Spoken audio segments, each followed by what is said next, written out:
Welcome back to the Base Talk podcast. I'm your host, Jacob Billingsley, owner and founder of Base Sports Performance in Hernando, Mississippi. In this episode, we are talking with head performance specialist Walker McCleney about long term athletic development.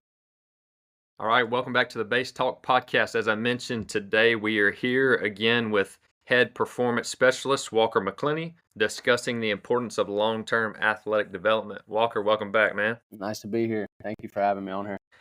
All right, so we're late October, kind of getting a lot more of our fall sport athletes back. They're finishing up. Things are starting to kind of pick back up in the gym. What's on your mind right now? Anything big? Nothing really big. I mean, obviously, we've gotten a little bit more traction with kids coming out of season, like volleyball players. So a lot of volleyball players have started up. So a lot of kids' seasons is finishing up. So they're kind of getting right back into the swing of things, kind of getting their body back underneath them after a long season. A lot of our volleyball players are kind of beat up right now. So taking our time with them, getting their feet back under them, and kind of just going through their training. And then obviously we're preparing for our pitching guys, getting ramped up before season starts. So we got a couple more months with them before they start ramping up. So things are going pretty good. I mean, it's busy, which you can't complain when it's busy. I know you kind of had a couple of your volleyball teams had some pretty good years this year. You know, you ran team training for North Point Volleyball, who actually just ended up winning their state championship last week. And then obviously we had 3 or 4 of the Lewisburg volleyball girls, and they ended up winning their second state championship. So your volleyball groups have had a pretty good run this year. They've bought in for sure. A bunch of them girls are really good, really talented athletes, and they work really hard, and it's fun to kind of see them go out there and perform when they get a chance to go out there. So I'm excited for them to be back in, and we've actually gained a lot more of their teammates, which is another good thing to kind of see. Like, the teammates are like, where the heck is she training? And it's like, okay, she's training at base. I need to go see what they're about. So I think we're kind of getting slowly traction, like the teammates and like the younger girls, like the freshmen are kind of seeing and realizing, like, okay, they actually take their time and making sure everything's specific to fit their needs, their goals, whether we're trying to jump higher, whether we're trying to be more explosive, be more powerful, staying healthy. I think we've done a good job of teaching our girls and just any athlete in general how to take care of themselves when they're in season. That kind of leads us into the point of today's topic. We were kind of discussing, what would be a good topic for us today. And one thing that obviously we've been talking about a lot in our staff meetings recently, and that you have been talking and discussing with the coaching staff, is just the importance of long-term athletic development and kind of looking at it from a longer timeline and like understanding what like the full picture looks like, not just kind of looking at the short term, looking at the long term. And when I asked you, to hop on a podcast today, you gave me a couple of notes on a couple of the topics that you kind of came to your mind regarding long-term athletic development. And that first one was the importance of being consistent. Obviously, we know consistency in anything is usually going to create success, but what specifically did you mean by that from a long-term? Yeah, basically from like a long-term standpoint, and you kind of said it too, like consistency in anything you're going to get a lot better at. But as an athlete and as like a performer, as a guy who has to go out there day in, day out to perform at a high level, being consistent in their training is going to help get them ready, keep maintaining their power, keep maintaining their explosiveness when they're playing, when they're going into season. The biggest thing too is we've seen it kind of the past couple of years is kids come in here for 2 months and they get really dang good really fast. Their power numbers go out the roof, their strength goes up, their agility goes up, their balance, their coordination, just overall athleticism goes up. And then we don't see them till 2 more months, 3 more months, because their schedule gets crazy. And then we're back at square one and we're doing the re-eval and we're like, dude, you were here, now you're down here. And that's the importance of being consistent, because yes, you're going to see results in what we do just because we are doing it so consistent. So when you stop the consistency of things, you're going to lose everything just as fast, even not faster, than how you gained it. So that's the importance of truly being consistent when things, and then like sometimes like kids come in, like right now we're struggling with some of the kids coming from baseball practice and they're like beat up and they're tired and whatever, but still them showing up, still being consistent in their training, they're still going to get their arm carry in, they're still going to get their power numbers, they're still going to get their explosiveness up. So it's just a matter of stacking the days together, continuing to work, being consistent day in, day out, and then that's where you're going to start seeing results. But like I said, if you do stop, that consistency, you're going to lose it. And that's the importance. And that's why we're trying to communicate and educate parents and kids and athletes. Hey, this is what is going to happen. So don't be shocked if you quit, you're going to lose all this. So that's kind of where we've shifted in talking to the parents and athletes. And I think that's a good thing and good conversations we've had. What? All that stuff. Go ahead. Sorry. No, I was just saying like the biggest thing with the education and educating the parents especially is like, hey, like yes, this is their numbers. Like we had a kid come in, he's been here for a year and a half, and his dad wanted to reassure himself on the numbers.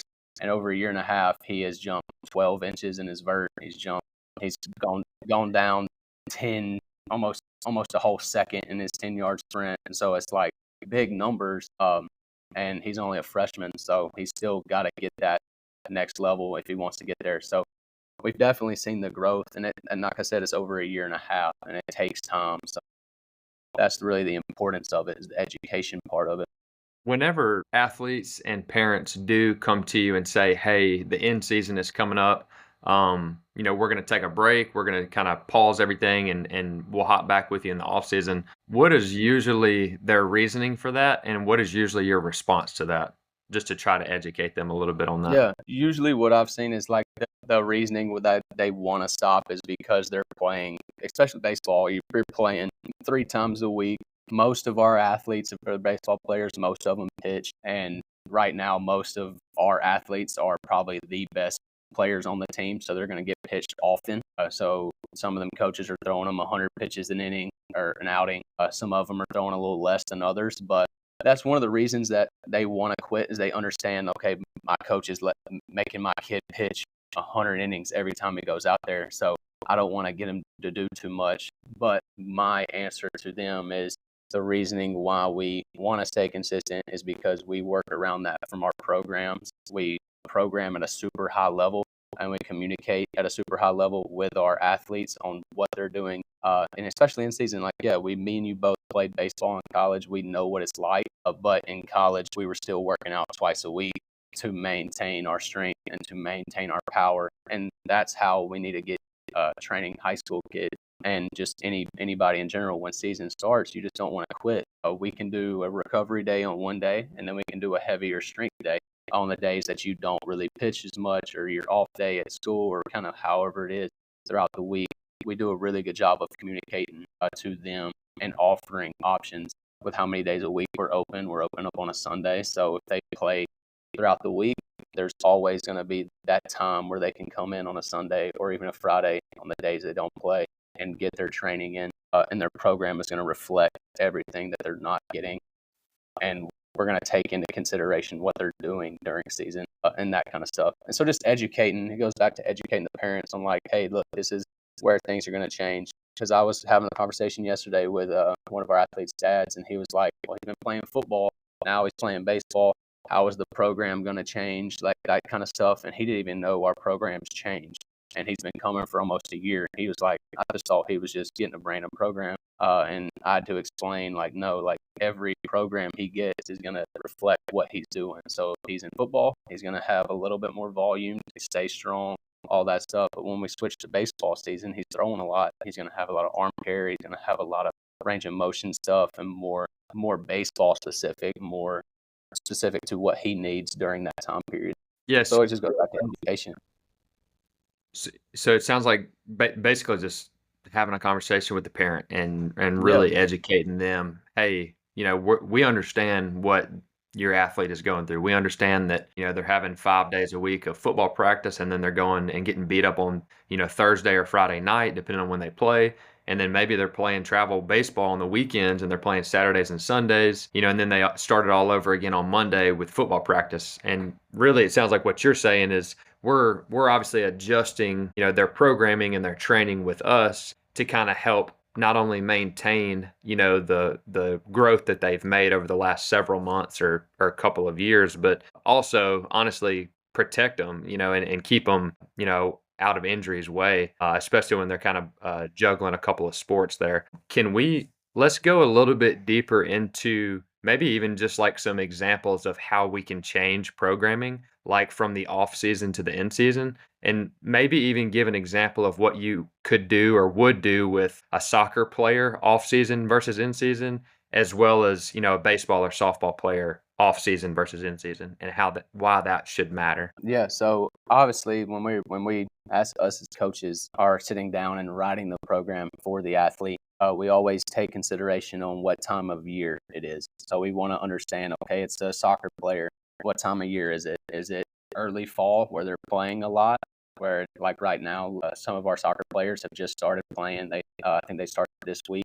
So a lot of our soccer girls are still on that off season ramp up phase, but since now they're into season, their program is going to switch when their program renews. So all of our soccer players are kind of getting into that season flow. So going into a lot of games during the week, going into a lot of getting beat up on the field. So for example, in the weight room, we're going to take it nice and light. We're going to take it through some recovery stuff, whether it's going like some low stability work, whether we're working our ankles, our knees, kind of dealing with some of that stuff. From a plyometric standpoint, we'll still probably do our plyos, but we'll probably limit them to really just going nice and controlled, making sure we're sticking it because they're going to get the power by playing the game of soccer, by running up and down the field, changing direction, stuff like that. So we're going to kind of take the volume really low and then throw in some accessory work. Right now, we have a soccer goalie who's dealing with some shoulder issues in the past. She had surgery this time last year, and she's gained that whole strength back since the off season. And so now her program is going to switch to in season, where she's going to have a lot more recovery based stuff, a lot of more accessory movements in certain areas to be more stable and be more controlling the range of motion. So when she does go into the game, she's playing at a high level and she don't have to worry about certain spots. And then baseball, I mean the same thing. Like I said, we always consider what time of year it is. So right now, our baseball guys are really going through their strength phase right now. We have a ton of eccentric, a ton of slow tempoed exercises to really get the muscle working a little bit, to really put on a little bit of size before season, because we have right now it's November, or it'll be November 1st soon. So November, December, January, February. So we got a couple, like 4 months before they start. So their off-season program is a lot of high volume, high intensity work, whether we're controlling the tempo on every single exercise that we do. And then the next phase from that would be more of a strength phase where we really push the weight, the tempo goes away, but we really push weight, really push power, really push strength. And then that month before the season starts, we do a ton of power work, get their body feeling really fast, getting their muscles firing at a high level. And then once February hits, the program switched to having, I like to have one power day where we can maintain our power, especially with our pitchers, because if they're not training power, they're going to lose the power. So during season, we want to have a power day and then have some kind of recovery day built into that as well. So really taking in consideration on elbows, shoulders, T-spine work, really focusing on hip range of motion, but also we still want to kind of get that strength, maintain it. We still got to hit it at least once a week during season so we can maintain and see those velo gains go up and continue to climb as we're getting close to postseason and stuff like that. So the biggest thing is just really having that one power day, really staying on top of it and maintaining that, and then throwing arm care in there, doing some stuff, accessory work. So yeah, those are two examples that we currently do, and we take that in consideration on every single program that we write. That is one of the first things that I tell the coaches is to understand what time of year it is at. Like if it's December and it's a baseball player, we have a couple months. You can start them on eccentric phase, start them getting stronger. And then two, like if it's a lower freshman kid or a high school baseball player who doesn't really throw a lot, he really is struggling to get playing time. Then that's where you can kind of sit down with the parents and be like, look, he's struggling to get playing time. He needs to develop more. I suggest you go 4 times a week during season. Since he's not playing, you need to come in here to really get developed because he needs to grow in some areas. So there's different ways you can go beside it. So that kind of stuff is always considered in every program that we write. Yeah, I think that is a really good point to kind of discuss. And it also kind of leads us into our next one is, you get athletes like that the ones that are getting a lot of playing time and are, competing several days a week. And it kind of sounds like, maybe you keep them coming 2 to 3 times a week in season. You hit one power day just to maintain. Maybe you hit one strength focus day, and then the third day is like a recovery mobility type focus. Again, not only to maintain what they've already built, but as you said, once they get into the postseason, and to be completely honest, the majority of our athletes do get into the postseason, they're able to actually peak, in the postseason when it matters most, when a lot of teams and a lot of athletes are actually starting to get fatigued towards the end of the year and into the postseason when it matters most. And obviously that helps, just give you a leg up in the actual sport and actually, on the competitive side of things. But kind of leading into the next point, you also mentioned training year round creates future success. So kind of like you just mentioned, you said maybe we've got one athlete that's not getting as much playing time as we'd like. And even though it's in season and the majority of the athletes that are getting a lot of playing time, maybe they're going down to 2 to 3 days a week where we're getting some strength and power work. You said maybe we keep this athlete in the development phase and we actually push them a little bit harder in the weight room because the volume on the field is not quite as high as they'd like. So, other than, an example like that or anything that kind of comes to mind, training year round creates future success. What exactly did you mean by that? Yeah, so I mean, it kind of goes back to what we first started talking about being consistent. Obviously, doing this year round, and like we talked about, going through in season, going through postseason or off season training programs, that is going to set you up for huge success, whether that's at your sport or whether that's just daily life for our general population people. Like doing something year round is going to make them stay in that active lifestyle. But going on to sports performance, obviously, the more you continue to go through this year round, and then this is something that is a staple in you as an athlete, and it's a staple in your routine year round, that is going to set you up for tremendous success on the field. Just because we are going through in-season work where we're taking our time, we're recovering, getting our body back under us, being able to perform at our best level during season, and then coming in right after the season's over and coming in and doing a re-eval and saying, hey, my elbow was a little tight this season I had some shoulder issues in the front of my shoulder. So what can I do and what can we do to get that back under us so we can kind of take that off-season program and kind of target some areas that we want to work on to get a little bit better so we can kind of get ahead of that stuff early. But once it does get back to season, we're at a better level. But obviously, the more they come in and the more consistent you are at continuing to get better and to keep striving to get to where you want to go year round is going to be the best option. The biggest thing too is like middle school athletes, like training them year round. Middle school athletes tend to get very good very quickly. So once they get the motor coordination done, once they get the movement quality to where it needs to be, training them year round, maintaining that movement quality because they have no other coaching or no other training experience to know what a bad squat looks like. They only know what a good squat feels like. So if they stop training with us, that movement quality is going to go back to where it was because they're not doing it as often. And the biggest example for me is we have a girl named Sophie in our middle school group, and she is stupid strong. She moves really well. She jumps. She does her plows very well. She is a volleyball player, and she moves tremendously for a girl her age, and she's super strong. But for example, if she was to quit 3 weeks or 3 weeks from now, if she was to quit for like a couple months, she would see a lot of regression because she is not doing it as much as she used to was. So the biggest thing is having it year round and consistently coming and showing up and listening to us as coaches to provide you the right feedback that you're looking for is going to set you up for future success, whether that's playing at the next level, whether that's a mom who just wants to play out in the yard with her kid.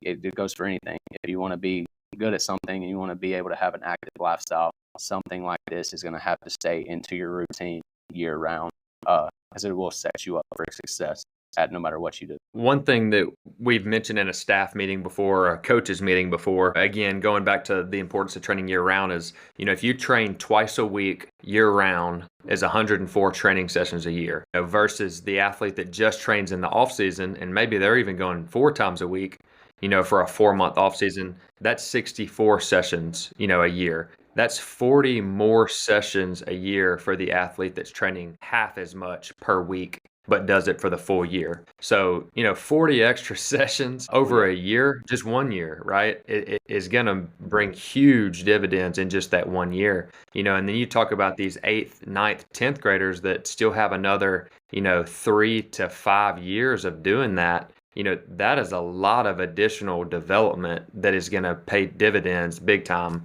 in the Oh future. yeah. And Well, again, that it just, if you look at all of our results, the highest people that we see go up the highest, they've all been here for at least a year and a half. Like we've got, I think I was looking the other day, I think we have a athlete close to that 2.5 year mark that has consistently showed up, and she has gone up tremendously in everything that she does, whether that's exit velo fatigue, whether that's split squat, getting her strength up, whether that's her vertical jump has gone up like I think 12 or 13 inches in just those middle of time. And you look at like a comparison from a photo of her 2 years ago until now, and it's like a totally different human being. And so that kind of stuff, and she's only a sophomore. So like you said, she's got 3 more years at doing stuff like this. What is she going to look like in her freshman year of college? What is she, if she kind of knows how to train and knows this is what she needs to do year round to get the results, then what is she going to look like when she gets to that next level? And it's going to be scary. So that kind of stuff is the biggest thing that we harp our athletes on. And obviously it comes back to being consistent. Like, yeah, a whole year of training, you should increase that much, because if you don't increase that much, then something is wrong. Because if you do something consistent enough, you are going to get better. And it just goes to show you all of our athletes that do come for that year round, those have the most progress and the most results from just training year round. and again, that takes us to the next one, which you said, think about the big picture. And then you said, do you want to play at the next level? So obviously, a lot of the athletes, or the large majority of the athletes that we train, are either have aspirations to play at the next level or are currently already at the next level, and Yeah. have trained for multiple years. So talk a little bit about that. What did you mean by think about the big picture, and is that something that you want to do by playing at the next level? Right. I mean, it always starts every time when I sit down with a new eval, especially if it's a high school age kid. That is something that I want to get out of that high school kid, whether that's a soccer player, whether that's a volleyball player, whether that's a baseball player. I want to see what is the big picture. Like, I'm going to ask that question, like, hey, what is the big picture? Do you want to go play at the next level? Do you want to play college soccer? Do you want to play college volleyball? Do you want to play college baseball? Like, what is like your big picture? Where do you want to go? That type of stuff. So I'm always leading with that conversation in the eval. Like, that is something that I'm going to ask every athlete, especially in the high school, middle school. Like, I'll ask them kind of more like, hey, where do you go to high school? Do you want to make the high school baseball team? Like, kind of more lower stuff. But they're still like the middle school level. They're still trying to get to that next level. So that's going to give me an idea of, hey, this person wants to get to the next level. That's going to open up conversations for me that I can tell the athlete and also the parent that, hey, look, you want to get to the next level, this is what it's going to take. You're going to have to be consistent with it.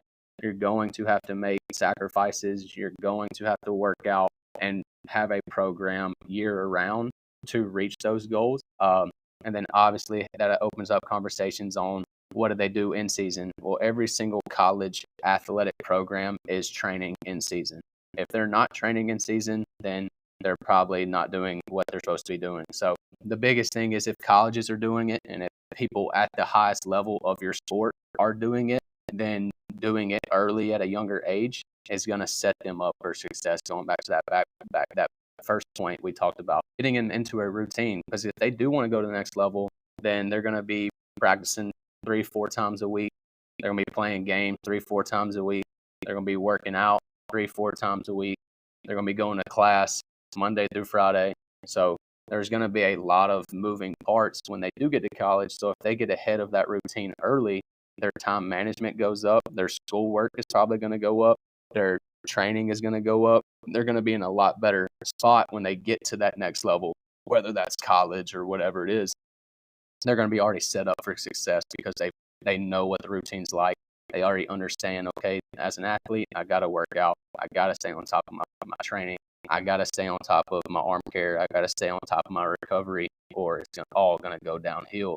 And that's what they do at the next level. And that's what we're trying to do here for our high school athletes, to get them used to that. So when they do go to college, they're at a way better spot, because they're like, okay, I've done this before. I've done this for 4 years at base. I can do this 4 years at University of Alabama or wherever I'm at. So that kind of stuff is going to help me get a good idea on if they want to go to the next level. And if they don't want to go to the next level and they just have a small goal of, hey, I want to make the high school baseball team, then yeah, it's still going to take work. It's still going to take hard work and kind of consistency with that stuff if they just want to make the high school team. But like you said, most of our athletes strive to get to the next level, and all of our coaches know what it takes to get to the next level. So that's why I think using us to help and using us as a resource is going to be huge for their future success. Yeah.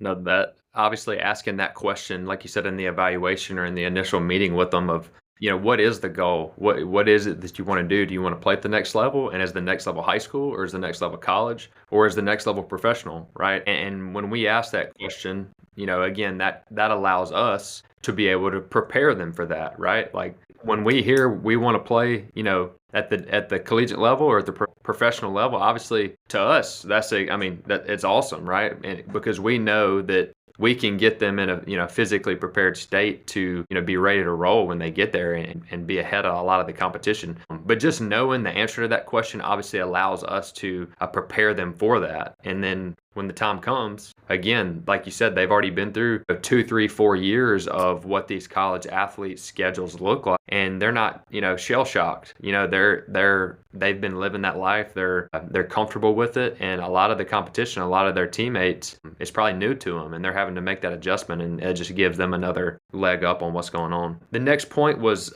be patient with results. Success compounds over time. Talk a little bit more about that. Yeah. So obviously, with anything, like you're not gonna see results fast. It goes back to the consistency part of things.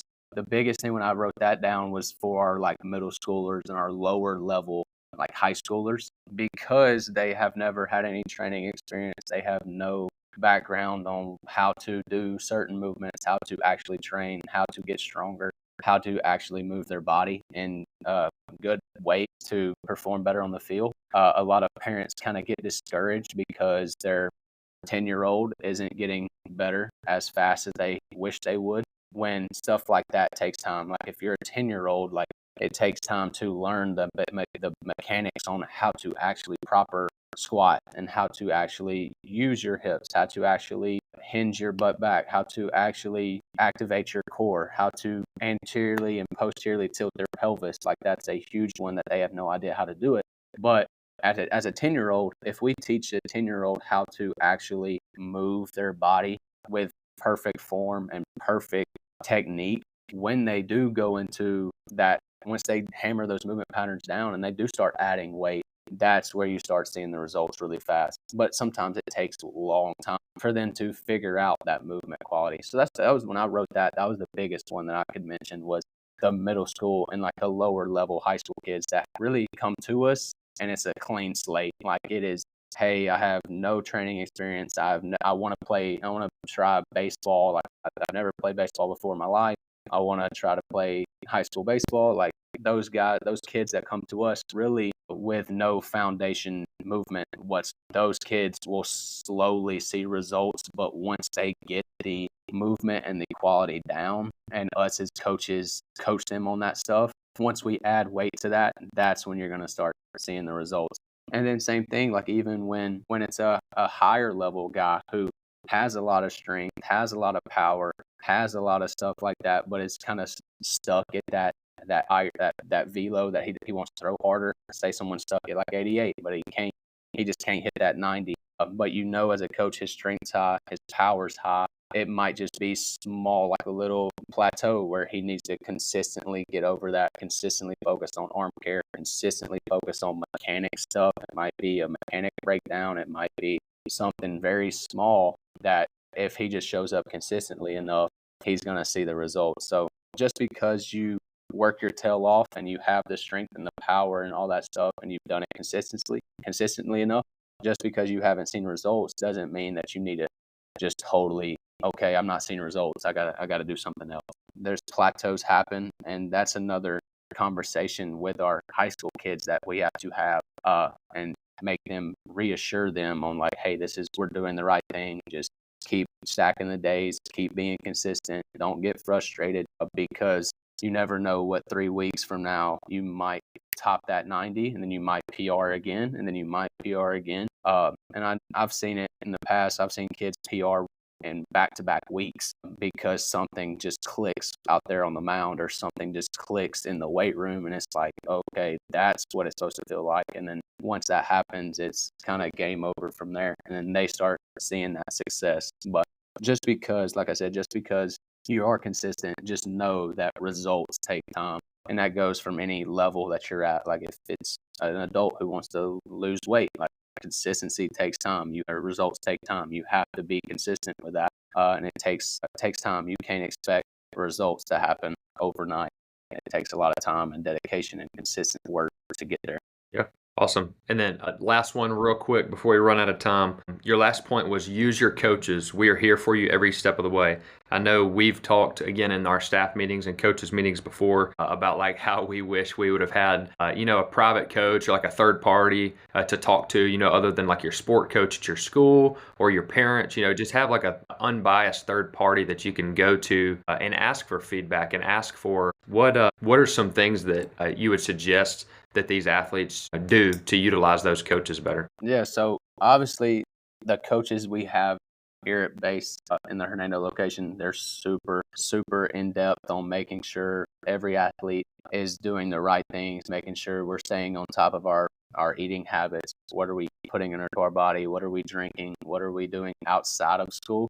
Not just in base. What are we doing outside of base, basically? And the big thing too is when I right from day one, when I have the initial eval with them with their parents sitting next to them, I tell them straight up to them, I'm like, hey, look, like use us as a resource. Like we're here to help you, and there is no dumb questions. Like if you have a question about diet, if you have a question about recovery, if you have a question about should I go to see a chiropractor, should I do this, what should I do, like there's no dumb questions at all. Use us as a resource because every single coach here at base values that single athlete and how we can impact that athlete to reach their goals. And to be honest with you, I want every athlete that I come across with, I want to produce high level collegiate, high level professional athletes. Like that is something I'm truly passionate about. And so every single athlete that I come in contact with, if I can get them to the next level, that is what I'm going to do. So having somebody like a coach that wants your goals just as much as you want your goals as a person, that's what's going to kind of get that ball rolling for the future stuff and set you up for success. But it goes back to just we're here for you as a person, and also as a coach, we're here to help you throughout the whole entire process. And like I still contact the college kids that are in school right now, and I've had a bunch of college kids reach out and be like, hey, my knees bugging, or hey, my shoulder's bugging, or hey, something's kind of feeling off. And I can send them a quick video and be like, hey, do these couple exercises, do them for a couple weeks, get back to me, let me know what it feels like. And then they get back to me and they're like, I'm adding this into my routine every single day. Like this is going to be a staple in my routine. And so just providing that feedback with them not even being in Hernando, even close to base, but still providing them that resource when they're away from home is huge for their long-term athletic development, especially when they get to that collegiate level. So that kind of stuff is kind of what I was implying about that. Like use us as a resource, whether that's me, whether that's Drake, whether that's Hudson, whether that's JB. There's no dumb questions at all. We are always here to help. And if I'll tell them too, like if I don't know the answer to it, I'm going to go learn the answer and we can learn together. But I want to make sure that they know that they use us to help with anything that comes to them from a standpoint of athleticism to diet, nutrition, pretty much anything that's going to help them get to where they want to go. Yeah, some athletes use your coaches. They're there for a reason, right? Well, cool. Let's leave it there. Again, Walt, appreciate coming on the podcast talking about obviously the importance of long-term athletic development. Hopefully, a lot of these points are going to make sense to the athletes and the parents. Obviously, if you're listening, if you're a listener and you have questions about anything that we just discussed, feel free to shoot us an email, stop by the front, ask those questions. And as always, if you have any podcast topics that you would like to hear from us, let us know and we'll get it knocked out. Until otherwise, Walt, appreciate you coming on. Thanks for listening today. Yep. Thank you.